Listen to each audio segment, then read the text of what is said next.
Efforts are underway across Massachusetts to help address youth and gang violence.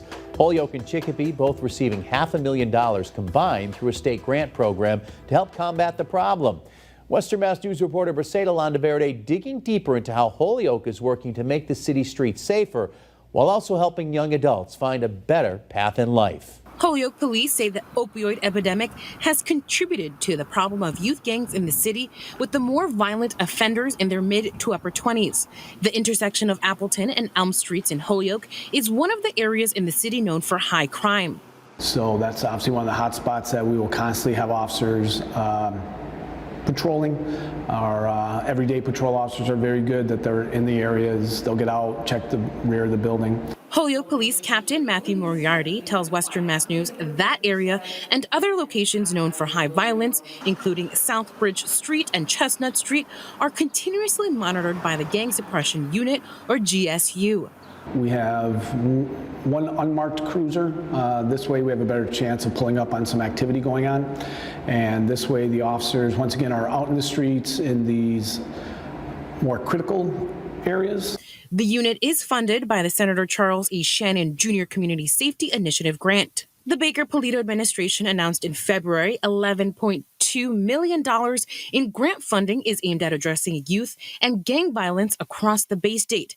Holyoke and partnering community Chicopee received over $566,000. Captain Moriarty says the goal of the GSU is twofold: to make arrests of known offenders in the city and also to conduct field interviews with people who may be on the wrong path. Holyoke police say the GSU is also focused on prevention, intervention, and suppression of gang violence and the distribution of drugs. And that for the people who are involved in the wrongdoing, these are the people we're targeting.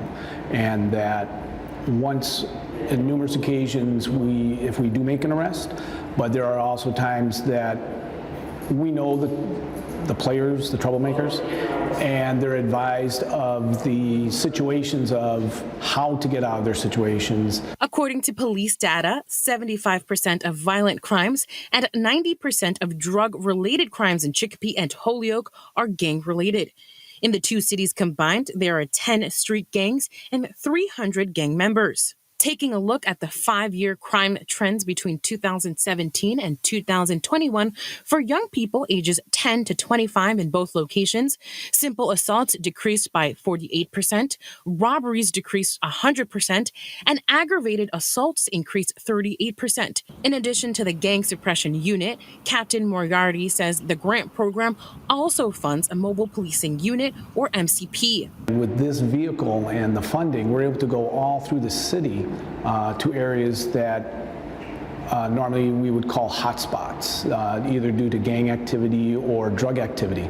And the vehicle, along with several officers, would be there for 12 hours. Police officers typically spend the day in this van from noon until midnight, once or twice a week, interacting with the community, specifically with at-risk youth. So we welcome the children to come over. We try to put it in areas where children will be playing, so officers will partake in it. We'll have basketballs and footballs, so the officers will once in a while get into a game of catch. Another recipient of the Shannon Grant hoping to help endangered youth is the Boys and Girls Club of Greater Holyoke. President and CEO Eileen Kavanaugh tells Western Mass News this year the organization received about $150,000. We use that funding and have been using Shannon funding to support majority of our teen drop-in membership programs and our satellite units. The satellite programs are in partnership with the Holyoke Housing Authority, aimed at bringing resources directly to youth in danger. And we set up the space and do free after-school and summer programming for youth that live within those public housing communities. Kavanaugh says engagement is oftentimes one of the obstacles